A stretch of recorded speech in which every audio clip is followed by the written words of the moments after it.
I want to thank the leader for doing what the Speaker of the House refuses to do, and that's to bring us here today to focus on doing everything that we can do as members of Congress to provide oversight and support to bring every single American home.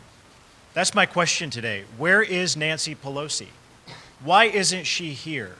Each and every one of us changed our plans so that we could be here today, yesterday, and in the days to come to do everything that we can to safely bring every American home.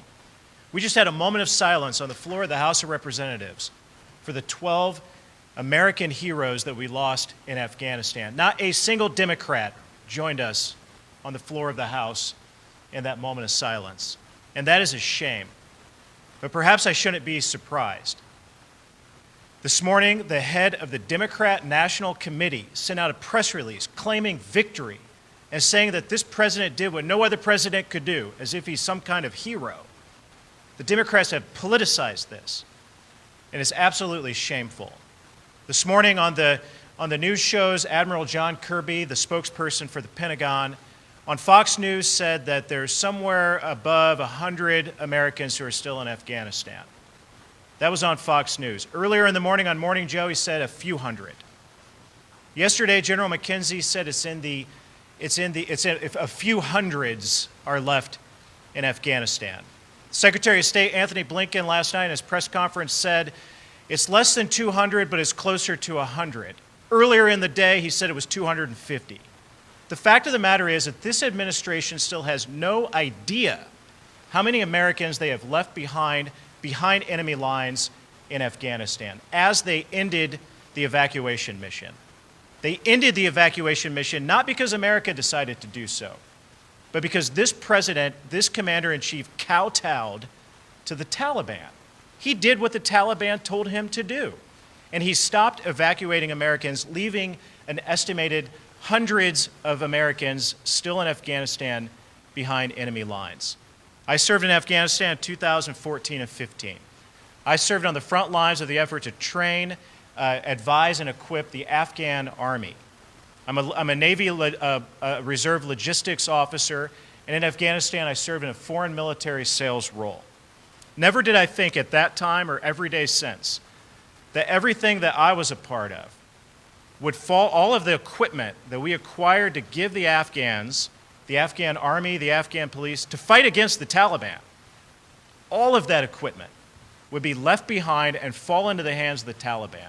Over $85 billion worth of American-made military equipment.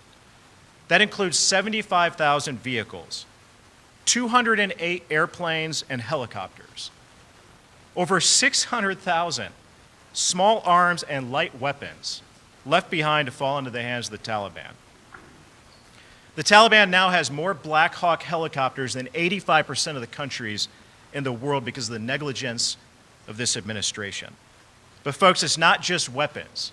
It's night vision goggles, body armor, and unbelievably, the Taliban now has the biometric data stored on biometric devices that we left behind that has the information, the personal identification information of the Afghans who served alongside us as interpreters or served in the Afghan Army as a part of our mission to fight against the Taliban. This is unbelievable to me. It makes me sick to my stomach. Because you know what I think of? I think of Sergeant Major Wardell Turner, the highest ranking enlisted member in my unit who was killed in a roadside bomb while I served alongside him in Afghanistan. What would he think knowing that we left hundreds of Americans behind? What does his family wake up and think today? That we've left hundreds of Americans behind enemy lines. He never would have stood for that. He would have fought to do everything that he could to bring every American home. And it makes me sick to my stomach thinking that any life that we lost, anyone who paid a sacrifice in Afghanistan along the way, has to wake up today and wonder, any family member that wake up today and wonder, why would any administration, why would any president, commander-in-chief leave any American behind? It's never happened before. This has never happened before in American history, that a mission like this would be so botched that we would leave Americans behind enemy lines. We don't even know how many of them are there. So again, I want to thank the leader for doing what the Speaker of the House refuses to do.